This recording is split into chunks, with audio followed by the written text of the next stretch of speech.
아멘.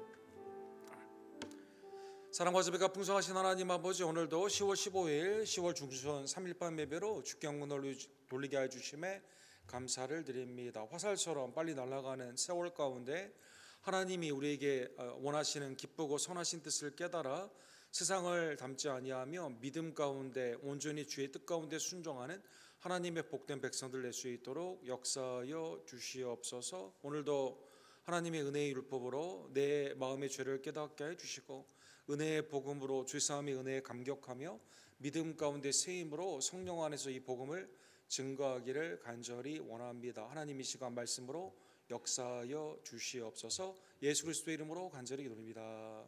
아멘. 하나님의 말씀은 오늘은 에스더 강의 네 번째 시간 하만의 괴계 3장 7절에서 12절, 우리 한 절씩 함께 교독합시다.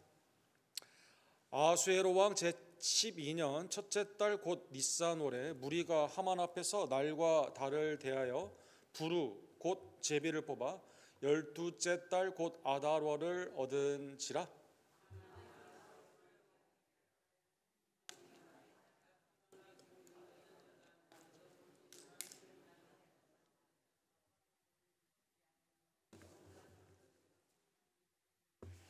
왕이 옳게 여기시거든 조서를 내려 그들을 진멸하소서. 내가 은 1만 달란트를 왕의 일을 맡은 자의 손에 맡겨 왕의 금고에 드리리다 하니,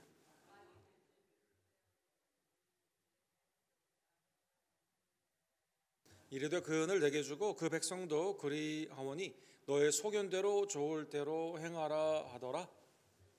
첫째 달 13일에 왕의 서기관이 소집하여 하만의 명령을 따라 왕의 대신과 각 지방의 관리와 각 민족의 관원에게 아하수에로 왕의 이름으로 조서를 쓰되 곧 각 지방의 문자와 각 민족의 언어로 쓰고 왕의 반지로 인지니라.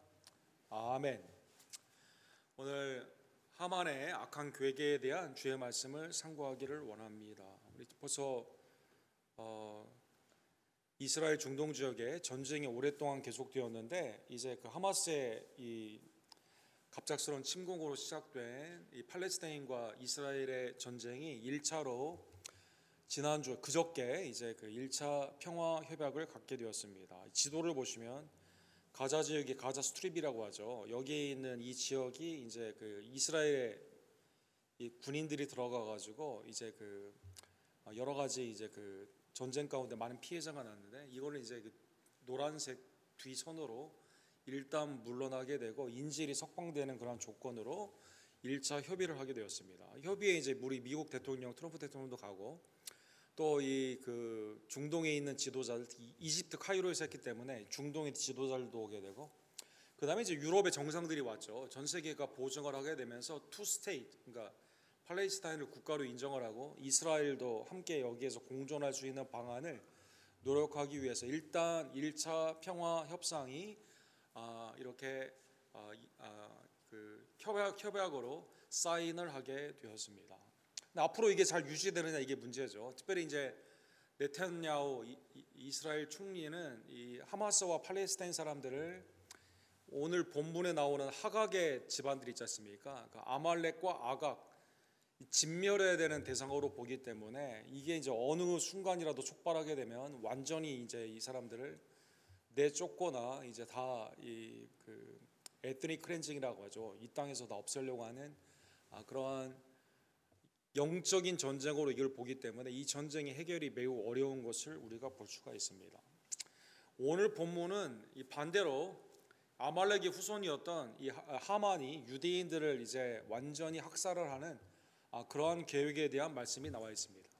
이 모르드게가 사실은 그 두 내시가 아하수에로 왕을 암살하려고 했을 때, 우리 지지난주에 본 것처럼 이걸 에스더에게 말해가지고 이걸 잘 해결을 하게 되었는데, 이 왕은 그걸 모르죠. 잊어버리고 역사서에 실록에 기록이 되어 있음에도 불구하고 뭐 모르드게를 오히려 높이는 거나 칭찬하는 게 전혀 없고 오히려 하만을 중용을 하게 됩니다. 아마 그리스와의 전쟁 가운데 나라가 좀 어려운 상황이 있었기 때문에 이 하나로 어떠한 그 통합을 하기 위한 그것 가운데 아마 하만이 이 가운데 이 군사적인 그러한 행동들을 오늘 본문을 비추어 보게 되면 잘 했던 것 같습니다. 그래서 이 사람에게 절을 하는 이상한 법을 만들어 가지고 절을 하지 않는 그러한 사람들에게는 이제 보복을 하게 되는 이상한 조서에 사인을 하게 되면서 이 모르드게가 이건 할 수가 없는 거죠. 그래서 하나님을 경외하는 모르드게가 나는 유대인이기 때문에 이렇게 할 수 없다라고 하게 되니까 모르드게 한 사람뿐만 아니라 이제 유대인 전체를 죽이려는 그 마음의 분노, 그렇죠. 나르시스틱 인졸이라고 했죠. 나르시즘 가운데 상처를 받게 되었을 때 보복을 하기 위해서 이거를 계획을 하게 됩니다. 이 사람이 얼마나 치밀한가 보게 되면 오늘 본문 에스더 3장 7절에 보면 바로 하는 것이 아니라 이 백성들을 모아가지고 날짜를 이렇게 뽑게 합니다. 그러니까 이 과정 가운데 무슨 날을 뽑느냐 사람들이 상의를 할 것이고, 그 다음에 이게 유대인들을 말살하는 그러한 것 가운데 하게 되는 그 날을 뽑게 되는 것이죠. 그래서 오늘 보면 3장 7절에 보면 아하스웨로 왕 제12년 첫째 달 곧 니산월에 무리가 하만 앞에서 날과 달을 대하여 부루라는 것은 제비 뽑는 그러한 건데 캐스팅 랏, 뭘 던져가지고 날짜를 정하는 겁니다. 제비를 뽑아 12째 달 곧 아다라를 얻은지라. 니산월은 1월 달인데 12째 달 아달월을 뽑았기 때문에, 그러니까 11개월의 이 간격을 두고 이 날을 뽑았기 때문에 이걸 다 이제 이때까지 준비를 하는 거죠. 왕과 상의하기 이전에 벌써 이 사람은 밑에 있는 부역자들이라고 하죠. 악한 사람이 있으면 그때 이제 한국 안 좋은 말로 똘마니라고 하고 그다음에 이제 이 영어 표현으로는 useful idiot이라고 하는데, 이 악한 사람이 있으면 그냥 뭣도 모르고 옆에서 그냥 날뛰는 애들이 있거든요. useful idiot, 멍청한데 그냥 앞장서는 애들, 이런 애들 통해 가지고 이제 하게 되는 겁니다. 시간을 보시면 아하스웨로 왕의 통치 기간이 BC 486년부터 465년 약 21년 정도 이렇게 있었는데, 에스더가 왕후가 된 것은 BC 479년경입니다. 그러니까 왕후가 된 후에 5년이 지난 후에 있었던 사건이에요. 바로 된 후가 아니라 5년이 지난 사건입니다. 학살의 계획을 생각을 하고 있었고, 이거를 바로 시행하는 것이 아니라 이걸 딱 준비하는 과정 가운데 할 수 있도록 그냥 사람들 다 모아가지고 어느 날 좋을까라고 하다가 이걸 뽑아가지고 11개월 후에 이걸 준비를 해가지고 이걸 하기를 원한다라는 것입니다. 페르시아는 당시에 이 제비를 어떻게 뽑았을까요? 그러니까 신의 뜻을 묻는다라고 해서 신탁이라고 하죠. 그래서 이 당시에 그 페르시아의 태블릿, 그 문화가 이게 쓰여져 있는 역사 기록을 보게 되면 동물의 이제 그 내장을 잘라가지고 이 핏줄 같은 것이 튀기지 않습니까? 그래서 이 핏줄이나 이 가운데 있는 지방을 통해서 익는 그런 게 있었고, 그 다음에 이제 동물을 잡아가지고 동물의 뼈를 이렇게 추립니다. 그 다음에 이제 이 뼈를 말려가지고 주사위처럼 오른쪽에 보면 당시에 이제 고고학교 증거가 이렇게 나와 있는데 이걸 가지고 이렇게 던지게 됩니다. 그러면 던지게 되면 이게 이제 나오는 거에 따라 우리나라 윷 던지는 식으로 던지게 따라서 날짜를 이렇게 정하게 되는 것이죠. 아마 1월부터 이게 니산월부터 아달월까지 12개였으니까 앞에 달을 뺀다 하더라도 적어도 이걸 결정하는데 11개 정도는 아마 던지지 않았을까, 이렇게 고고학적으로 우리가 생각해 볼 수가 있습니다.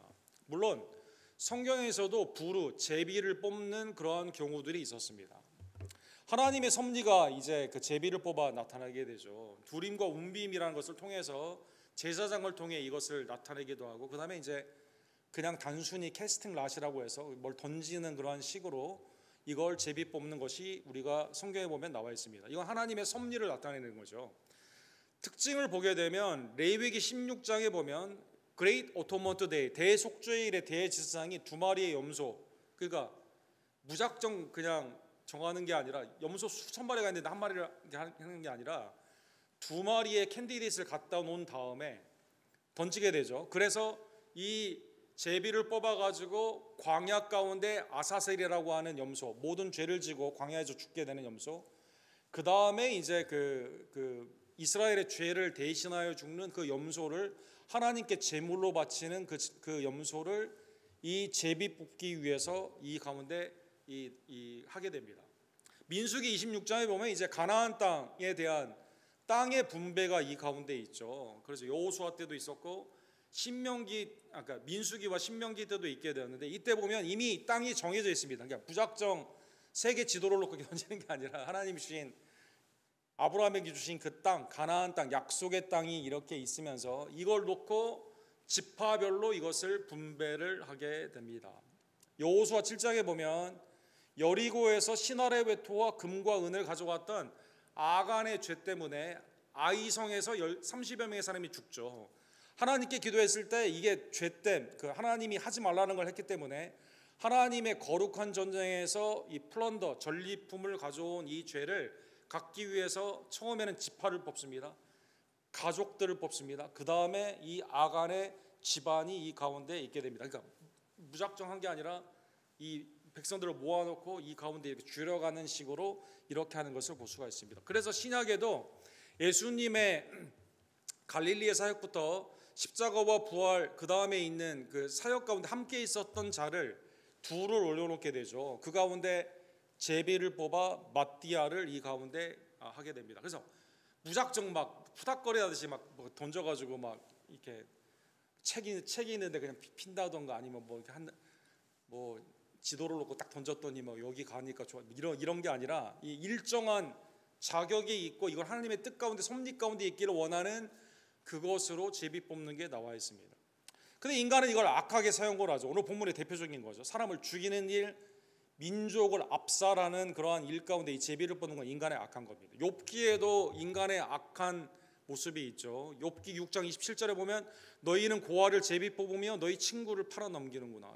노예로 파는데 고아들을 누굴 팔까 하면서 이 제비 뽑는다. 인간의 아주 악한 겁니다. 그럼에도 불구하고 이 제비 뽑는 것은 다 하나님의 손에 있습니다. 잠언 16장 33절에 보면 제비는 사람이 뽑으나 모든 일을 작정하기는 여호와께 있느니라. 아무리 악한 하만이 제비를 뽑아서 이날을 결정한다 하더라도 하나님의 구속사 가운데는 이게 놀랍게도 섭리 가운데 구원의 역사와 심판의 역사로 뒤바뀌어 우리 예수도 결론을 다 아시겠지만 뒤바뀌어 결론이 나오게 되는 것처럼 인간이 아무리 머리를 쓴다 하더라도 하나님의 그래서 어거스틴은 인간의 모든 역사는 하나님의 우산 안에 있다 이렇게 말해요. 뭘 해도 이 안에 있는 거예요. 주님의 손 안에 이 가운데 주권 안에 있는 것을 우리가 알 수 있다는 것입니다. 이 사람이 하만이라는 사람이 얼마나 악한 사람이냐면 왕에게 자기는 이미 다 계획을 세웠어요. 유대인들 다 죽이기를 이제 이날 이 12월 마지막 아월 달에 이제 다 죽이기로 다 자기 부하들은 다 알고 있습니다. 왕에게는 어떻게 말을 할까요? 이 사람이 얼마나 교활한 사람인가가 나와 있죠. 18절에 보시면 하만이 아하수로 왕에게 이르되 한 민족이 왕의 나라 각 지방 백성 중에 흩어져 거하는데 그 법률이 만민의 것과 달라서 왕의 법률을 지키지 아니하오니 용납하는 것이 왕에게 무익하느니라. 여기 보면 유대인에 대한 언급이 있습니까? 없습니까? 유대인에 대한 언급이 없습니다. 여러분, 왕은 그냥 몰라요. 한 민족이 있는데 우리와 좀 다르다. 오늘 본문에 보면 만민의 것과 다르다 이렇게 합니다. 그죠? 모르드게에 대한 언급이 없습니다. 자기는 디테일하게 다 계획이 있는데 이걸 왕에게는 두루뭉실하게 이렇게 가감을 하게 되는 거예요. 그리고 왕에게는 무익한 백성이다. 없어도 된다는 식으로 이렇게 말을 하게 된다는 것입니다. 하만이 이렇게 악한 거죠. 그 다음에 왕에게 이렇게 말한 다음에 전조를 쭉 깔고 어떻게 하기를 원할까요? 법을 만들어야 된다는 것입니다.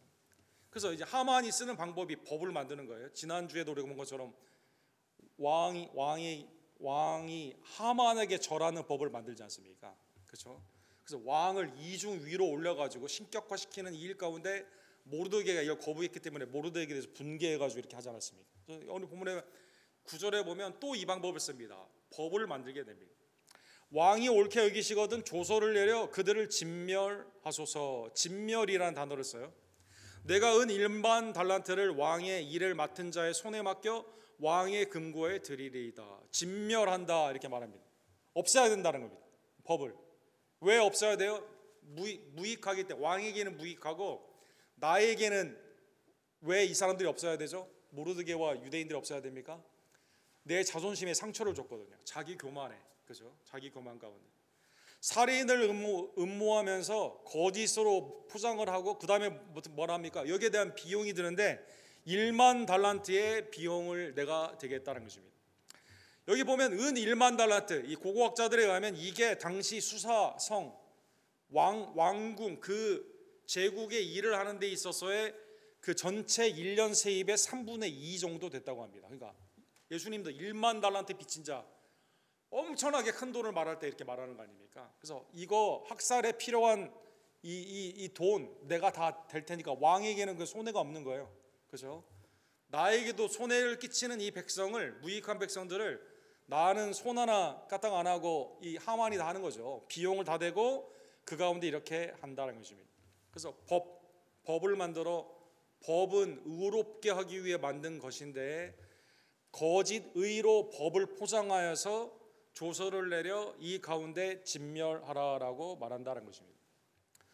사랑하는 성도 여러분, 그러면 우리에게 질문이 생깁니다. 아니 목사님, 구약에 보면 진멸하라는 것이 많이 나오던데 그러면 성경에 나오는 진멸과 이 사람이 하고 있는 이 진멸 같은 단어거든요. 이게 어떻게 다를까요? 라는 질문을 해볼 수가 있습니다. 구약에 보면 하나님의 나라를 상징하는 이스라엘, 신정주의라고 하죠. 테오크라시라고 합니다. 신정주의 가운데는 하나님이 성전, 영적인 전쟁을 하게 되었을 때 진멸을 명하는 경우가 있었습니다. 아말렉도 그랬고 그 다음에 가나안 족속도 진멸을 명령했습니다. 그 근거는 뭘까요? 그 근거는 하나님의 언약적인 의죠. 아브라함과 이삭과 야곱에게 준 그 언약의 의 가운데 이 일을 하게 됩니다. 그 다음에 다윗 왕국의 영원한 나라 가운데 신정주의로 하나님의 왕 되시는데 그의 제사장의 나라의 통치로 이 가운데 나오게 되는 것이죠. 목적은 뭘까요? 죄악을 제거하는 거죠. 우상을 섬기는, 우상 타파를 위해 우상을 섬기는 자를 그 가운데 하나님이 진멸하여 준다는 것입니다. 그러나 룻이나 아니면 다윗 왕국에 있었던 이방 사람들처럼 하나님을 경유하는데 오는 자들은 진멸하지 않고 라합 살려주지 않습니까? 여리고를 진멸했지만 라합을 살려주게 되는 것처럼 죄악을, 사람들을 다 죽이는 그것보다는 죄악을 제거하는데 집중이 된다는 것입니다. 그리고 이거를 하는 주체는 누구일까요? 내 욕망, 내 탐욕, 아니면 내 자존심 때문에 이 일을 할까요? 분노 가운데 보복하기 위해서 그럴까? 아니, 그게 아니라 거룩하신 하나님이 주체가 되신다는 것입니다. 그래서 우리가 함부로 하는 게 아니라 하나님이 주신 시기와 그 목적의 대상이 분명해서 그것 가운데 이 일을 하게 되는 거죠. 그 결과는 뭘까요? 그 결과는 하나님의 새 생명의 역사가 시작되는 것으로 나오게 된다는 것입니다. 그래서 하나님이 진멸한다는 이 단어를 누구에게도 썼을까요? 출애굽기 32장에 보면 시내산에서 이 십계명을 들고 내려오니까 아래 와 보니까 뭐라고 있죠? 우상을 섬기며 춤추고 있죠. 금송아지를 만들어서. 그래서 하나님이 모세에게 뭐라고 말할까요? 출애굽기 32장 9절과 10절에 보면 내가 이 백성을 보니 목이 뻣뻣한 백성이로다. 그런즉 내가 하는 대로 두라. 내가 그들에게 진노하여 그들을 진멸하고 너를 큰 나라로 세우겠다. 하나님이 누구를 진멸한다고 그랬어요? 이스라엘 백성들에게도 이 진멸이라는 단어를 씁니다. 사랑하는 여러분. 왜? 우상 숭배하기 때문에. 사랑하는 여러분. 그래서 이거는 하나의 대상이라기보다는 우상 숭배라는 죄악을 제거하기 위해서 내가 너로 큰 나라로 다시 시작하겠다. 마치 노아 때 홍수로 진멸하고 인류를 진멸하지 않았습니까? 그때 노아를 통해 새로운 나라가 일어나게 되는 것처럼 이 새 역사의 창조가 그 가운데 있다는 것입니다. 신명기 7장 2절에 보면 이제 아말렉 족속에 대해서 진멸하는 말씀이 나와 있죠. 왜? 이게 출애굽을 할 때 뒤에서 르비딤에서 공격을 하면서 이게 이스라엘 한 번도 전쟁도 안 해보고 벽돌만 쌓는 사람들이었다. 노예였는데 전쟁에 할 수가 있나요? 이때 모세가 어떻게 합니까? 손을 들게 되었을 때 여호수아가 나가서 승리하게 됩니다. 이때 누가 도와주죠? 아론과 훌이 도와주게 되면서 승리했던 그 사건이 있는데, 그래서 이거를 기억하며 신명기 7장 2절에 보면 그때 너는 그들을 진멸할 것이나 내 하나님 여호와께서 그들을 내게 넘겨 내게 치게 하리니 그때 너는 그들을 진멸할 것이니라. 그들과 어떠한 언약도 하지 말 것이요 그들을 불쌍히 여기지도 말 것이니라. 아말렉이나 가나안 족속과는 어떠한 언약도 하지 말고 하나님께서 그 가운데 진멸하신다라는 말씀을 허락하여 주신다는 것입니다. 그러면 사랑하는 성도 여러분, 이 언뜻 말을 들으면 나에게 유익할 것 같지만 그러면 이 민족을 어떻게 할 거냐라고 아에스로 왕이, 그러면 그 민족은 누구며 어떻게 할 거냐라고 물어봐야 될 거 아닙니까? 그렇죠. 근데 이 아하수에로 왕이 아주 그러니까 이방 왕을 아무리 미화시켜도 악한 왕인 걸 드러나게 되죠. 그래서 지금 자기 아내가 에스더인데 유대인인 것도 모르고 있지 않습니까? 그래서 본문에 보면 그래? 반지 인장을 줍니다. 야 그러면 한번 하라는 거죠. 누구냐고 물어보지도 않아요. 10절과 11절에 보면 왕이 반지를 손에서 빼어 유다인의 대적 곧 아각 사람 하무다다의 아들 하만에게 주며, 그렇죠. 지금 이게 영적으로 아각, 아말렉 이 사람들이 출애굽 때 그다음에 가나안 때 진멸이 됐어야 되는데 이게 영적인 전쟁 가운데 그렇게 하지 않았고, 그다음에 사무엘 때 선지자 사무엘이 사울왕에게 하라고 했었는데 그때 살려두게 되면서 지금 이게 역전이 된 겁니다. 지금 그래서 사울왕은 베냐민 지파 아닙니까? 모르드게가 베냐민 지파잖아요. 근데 이게 지금 그때 했어야 되는데 안 되니까 거꾸로 이게 돼가지고 이 아말렉이 베냐민을 지금 이스라엘을 지금 다 죽이려고 하는 거죠. 11절에 보면 이르되 그 은을 내게 주고 그 백성도 그리하오니 너의 소견대로 좋을 대로 행하라. 야 네 맘대로 해. 그 다음에 이 사람이 아주 후덕한 사람처럼 야 나 돈 필요 없어. 그 돈 너 가져 그냥 이렇게 말하고 하는 거죠. 의견도 확인도 안 합니다. 누가 내 생명의 은인 모르드게에 대한 건데도 모르는 거죠. 하만에게 모든 걸 그냥 위임을 하는 거죠. 내용도 알지 못하고 진멸에 대해서 재정을 쓰라고 말을 하는 겁니다. 그리고 내 소견대로 하라라고 말하여 주게 되는 겁니다. 역사적으로 민족 말살을 하는 여러 가지 형태들이 많이 있었죠. 오늘 본문의 말씀을 좋아했던 사람이 있죠. 그 사람의 이름은 히틀러입니다. 히틀러는 처음에는 이 유대인들에 대한 학살의 계획을 먼저 말하지 않았어요. 처음에는 어떻게 했을까요? 비인격화를 시켰습니다. 그래서 악마화를 시키는 겁니다. 유대인들은 우리와 다르다라는 것입니다. 그래서 히틀러가 한 연설 중에 유명한 연설이 뭐냐면 왜 유대인은 성탄절을 지키지 않냐, 왜 부활절을 지키지 않냐 이렇게 말하는 거죠. 이상하거든요. 왜 우리와 먹는 게 다르냐. 그렇죠. 그래서 악마화를 시키게 됩니다. 그래서 아이들에게요 유대인을 짐승화시킨 이 책을 동화를 주게 됩니다. 왼쪽에 보면 아이들에게 있는 책이죠. 유대인들이 이상스럽게 괴물처럼 만들어 가지고요 유대인들은 나쁘다라는 인식을 줍니다. 그 사람들이 먹는 거는 우리 이상한 걸 먹고 우리처럼 절기를 성탄절이나 부활절 안 지키고 이상한 걸 한다는 것이죠. 그리고 유대인들이 우리의 직장을 다 뺏어간다 이렇게 말합니다. 이게 비스마르크 공화국 이후에 인플레이션이 막 올라가는 그러한 상황에서 유대인들 금은 폐물 고리대금 하면서 우리에게 이자를 많이 이렇게 하고 자기들끼리는 이자를 적게 하고 우리에게 너무나 많은 피해를 준다는 것이죠. 그래서 당신들이 너무 피해자다, 아리안족이 피해 입는다, 빅티마이제이션을 이렇게 합니다. 그 다음에 1935년도에 누렌버르그 법이라고 법을 만들게 됩니다. 그래서 유대인들은 집을 살 수를 없게 합니다. 집을 거래를 못하게 합니다. 이동을 제한을 하게 됩니다. 그 다음에 유대인들을 세금 같은 걸 조사를 시켜가지고 강탈을 하게 됩니다. 그 다음에 궁극적으로 어떻게 되죠? 그리고 유대인들은 독일 땅에서 없어져야 된다고 고립을 시키게 됩니다. 그래서 수용소로 밀어넣게 된 거야. 아우슈비츠 수용소로 보내게 됩니다. 그리고 그들의 있는 재산을 다 뺐습니다. 그리고 600만 명을 죽였다는 것입니다. 하만이랑 비슷하죠, 여러분. 그게 민족 막살 정책. 그래서 이 십자군 운동을 통해서 모슬림을 다 이 사람들은 하만이기 때문에 다 죽여야 된다고 해서 십자군 운동할 때 교황도 비슷한 방법을 쓰죠. 그리고 오늘 본문에 나오는 이 사건이 하나의 에트닉 클렌징의 모델이 이렇게 되는 겁니다. 사랑스럽습니다. 그래서 제국의 법을 만들게 됩니다. 13절에 보면 법이 나와 있죠. 이에 그 소설을 역졸에게 맡겨 왕의 각 지방에 보내니 12째 달 곧 아달월 13일 하루 동안에 모든 유다인을 젊은이 늙은이 어린이 여인들을 막론하고 죽이고, 다 죽이라는 거죠. 도륙하고 진멸하며 그 다음에 어떻게 합니까? 재산을 탈취하는 겁니다. 그러니까 이게 법이라는 것을 통해 가지고 사람을 죽이는 일, 그것도 민족을 압살시키는 학살시키는 이 일에 의의를 포장을 해서 이 일을 하는 것이 국가에 충성을 하는 거다, 이렇게 조서를 내리게 되게 되는 것이죠. 사랑하는 성도 여러분, 우리 새벽기도에 지금 이사야 말씀 보죠. 이사야 10장에 보면 놀라운 말씀이 있습니다.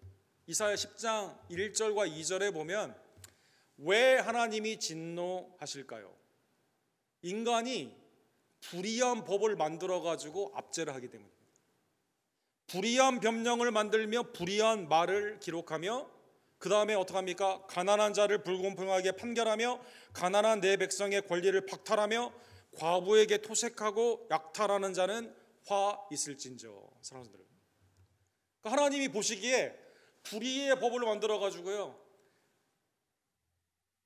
어르신, 늙은이들, 과부들, 고아들, 이 사람들을 약탈하는 겁니다. 약탈하는 게 죄인데 이걸 죄를 의로 법으로 바꾸는 거예요. 유대인을 죽이는 이 일에 이게 법에 순종하는 거라고 말하면서 이 일을 한다라는 것입니다. 그러면 이 아하수에로 왕의 제정신이면 여러분, 야 이거 내가 뭣도 모르고 너 했다, 야 이거 안 되겠다, 이렇게 하면 안 되지. 페르시아 제국의 최대 강점은 멜팅팟이거든요. 멜팅팟. 다민족을 존중하고 문화와 그 가운데 있는 그 종교를 존중하는 거거든요. 그러니까 고레스 왕 때 보내고 막 이러지 않았습니까? 이렇게 해야 되는데 이 사람은 15절에 보니까 어떻게 하고 있을까요? 하만과 앉아서 술을 먹고 있어요. 술을 먹고 있습니다. 야 이게 그러니까 와스디기 아내를 트로피 와이프처럼 생각해서 야 나와서 한번 쭉 걸어다녀, 사람들 앞에 미모 잘, 이렇게 하는 거죠. 사랑하는 성도 여러분, 오늘 본문에 보면 역졸이 왕의 명령을 받아 급히 나가매 그 조서가 도산 수성에 반포되니 왕은 하만과 함께 마시되. 술 먹고 이게 영적으로 무감각한 거죠. 술 취한 왕. 그 다음에 권력을 남용하는 악한 하만. 그러니까 백성들은 어떻게 될까요? 백성들 수산성은 어지럽더라. 백성들은 무슨 생각을 할까요? 다민족에 있는 이 나라 가운데 옆에 있던 형제와 자매를 죽여야 되는 거죠. 법에 순종하려면. 그러면서도 무슨 생각을 합니까? 나도 우리 민족도 이렇게 된다. 불안한 거죠. 사랑하는 분들. 잠언 29장 2절에 보면 의인이 많아지면 백성이 즐거워하고 악인이 권세를 잡으면 백성이 단식하느니라. 악인이 이거 다 통치하게 되니까 의인이 많아야 기뻐하는데 악인이 통치하는 이 세상 가운데 백성들이 근심하며 탄식하게 된다는 것입니다. 사랑하는 성도 여러분, 오늘 본문을 보게 되면 예수 그리스도를 죽이는데 똑같은 방법이 사용됐음을 우리가 알 수가 있습니다. 예수님 죽이기 위해 모의를 쭉 하죠. 사랑하는 성도 여러분, 제사장들부터 바리새인, 사두개인, 헤롯 땅, 심지어 빌라도. 헤롯과 빌라도는 원래는 원수지간이었는데 누가복음 23장 12절에 보면 예수님을 죽이기 위해서 결탁하면서 헤롯과 빌라도가 전에는 원수였으나 당일에 서로 친구가 되었더라. 짝짝꿍이 맞아가지고, 그죠? 유스풀 이디엇, 그죠? 이 멍청한 놈들이 자기들끼리 생각한다고 지금 죽이려고 생각하는 거죠, 여러분. 마가복음 14장 1절과 2절에 보면 이틀이 지나면 유월절과 무교절이라 대제사장들과 서기관들이 예수를 흉계로 잡아 죽일 방도를 구하니 이르되 밀란이 날까 하노니 명절에는 하지 말자고 하면서 어떡하죠? 결국 그날 자기들이 원하는 그날, 두려웠던 그날 예수 그리스도를 죽이게 됩니다. 권력자들이 공모를 합니다. 날짜를 정합니다. 빌라도의 법을 통해 예수님을 십자가에 못 박혀 죽게 합니다. 공식적으로 예수님은 죄인으로 자칭 왕, 유대인의 왕이라는 이유로 로마의 대적이 됨으로 말미암아 종교법으로는 하나님의 아들이라고 하는 이 회방죄로 그 가운데 십자가에 못 박혀 죽게 되는 것이죠. 그 다음에 놀랍게도 어떻게 되죠? 예수님이 돌아가신 후에 제비를 뽑아가지고 어떻게 합니까? 예수님의 옷을 나눠 갖는다는 것입니다. 사랑하는 성도 여러분, 오늘날 그러한 의미에서 진멸,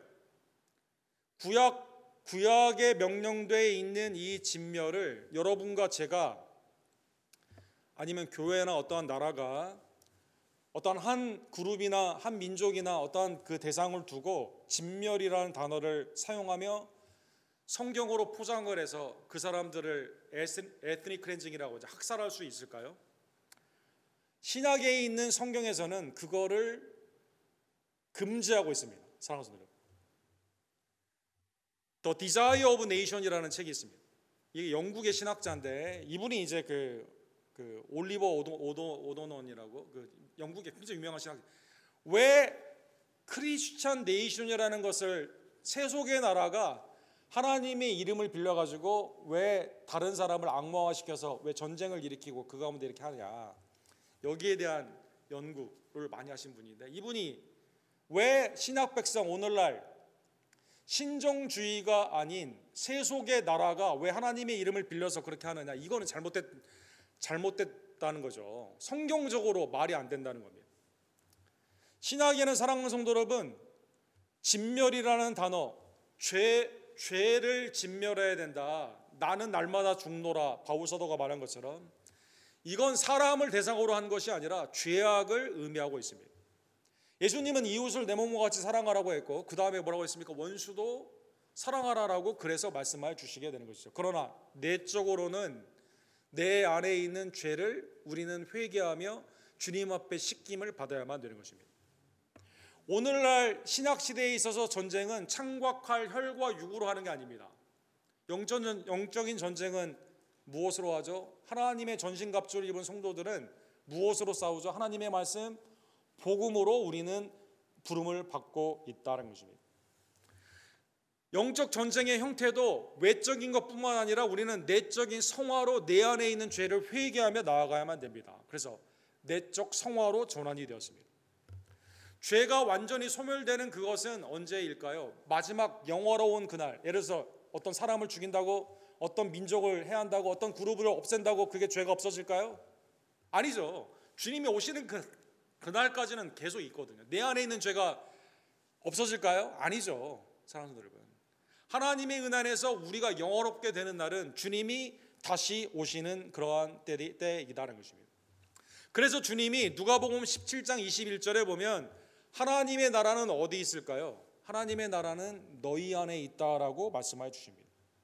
하나님의 나라는 더 이상 신정국가는 지리적, 정치적 공동체가 아니라 하나님의 왕권이 있는 오늘날 하나님의 구속함을 받은 예배, 복음, 이 가운데 있는 교회이다라는 것입니다.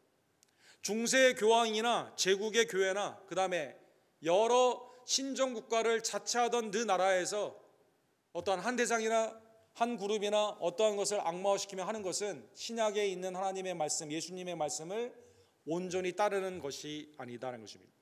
루터는 하나님의 두 왕국에 대해서 말씀하시며 주님은 오른손을 사용하시죠. 복음을 사용하십니다. 이 땅에는 세속에 있는 것 가운데는 왼손을 사용하여 주십니다. 주님의 나라에 있는 오른손은 어디에 사용이 됩니까?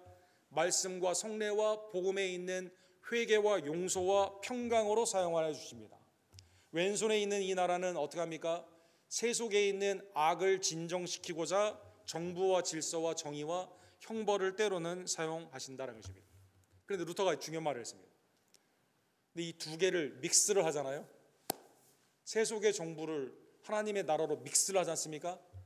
그러면 아무것도 되지 않는다는 것입니다. 율법으로 죄를 깨닫는 것도 되지 않고 복음으로 주 용서함의 하나님의 그 용서함의 복음을 온전히 우리가 깨닫지 못하게 된다는 것입니다.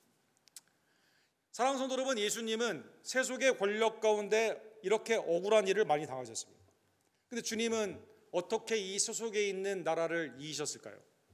골로새서 2장 15절에 보면 통치자들과 권세자들을 무력화하여 드러내어 구경거리로 삼으시고 어떻게 이겼을까요? 십자가로 그들을 이겼느니라. 십자가로 그들을 이겼느니라. 주님이 군대를 동원해서 이겼을까요? 돈을 사용해서 이겼을까요? 거짓 모략으로 이겼을까요? 그게 아니라 억울하게도 십자가를 지심으로 말미암아 여러분과 저의 죄를 용서해 주시고, 그렇죠? 누가복음 보면 되게 특이하죠. 주님은 저들의 죄를 사해 주소서라고 지금 기도하는데 밑에 있는 사람들은 뭐 하고 있어요? 제비 뽑아가지고 옷을 나누고 있죠. 그럼에도 불구하고 주님은 십자가를 지심으로 이 모든 것을 무력화하셨다는 것입니다. 그래서 마지막으로 여러분과 저는 어떻게 해야 될까요? 십자가의 은혜를 우리는 살아야만 되는 것이죠. 한 대상이나 한 그룹이나 어떠한 거 내가 마음에 들지 않는다고 그 사람이 나와 다르다고 해서 악마화 시켜가지고, 그렇죠? 이 사람이 없어져야 세상이 편하다고 한다던가 이 그룹이 없어져야 한다던가 그렇게 해서는 되지 않죠. 땅끝까지 복음을 증거해야 되며 선한 사마리아인처럼 사랑하는 여러분, 그죠? 선한 사마리아인은 누구였습니까? 그렇게 싫어하던 사마리아 사람이 날 도와준 거거든요. 우리도 그와 같이 해야 된다는 거죠. 로마서 12장 20절과 21절에 보면 악에게 지지 말고 선으로 악을 이기라 이렇게 나와 있습니다. 21절에. 근데 위에 절에 어떻게 나와 있죠? 보복하는 것은 누구에게 있습니까? 하나님께 있습니다. 그래서 내 원수가 줄이거든 먹이고 목마르거든 마시게 하라. 그리함으로 내가 숯불을 그 머리에 쌓아놓으니라. 이게 악에 지지 않고 선으로 악을 이기는 것이다라는 것입니다. 십자가로 통치자들과 권세자를 무력화하신 예수님, 십자가로 나에 있는 죄를 사하여 주시고 나를 용서해 주신 예수님, 십자가로 나에게 하나님의 영생의 새 생명을 허락하여 주신 그 은혜를 기억하며 십자가의 은혜로 살아가는 주의 종들 되기를 주님의 이름으로 간절히 축원합니다. 사랑과 자비가 풍성하신 하나님 아버지, 오늘 하만의 괴계를 통해 사탄이 어떻게 세속의 법을 통해 일하고 또 하나님의 나라를 대적하는지를 상고케 해 주심에 진심으로 감사를 드립니다. 세상의 복 가운데는 너무나도 억울하게 악한 자들의 모략 가운데 십자가에서 죽으신 그 예수 그리스도를 상고해 보면 죄 없으신 예수님이 왜 그렇게 하셨는지 하나님의 은혜가 아니고서는 깨달을 수 없는 이때 나를 위해 죽으시고 부활하신 그리스도를 사랑하며 그리스도 안에서 우리도 때를 얻든지 못 얻든지 복음을 증거하고 원수까지도 사랑하는 하나님의 악에게 지지 않고 선으로 악을 이기는 하나님의 복된 종들 될 수 있도록 주님 역사하여 주시옵소서. 예수 그리스도의 이름으로 간절히 기도합니다.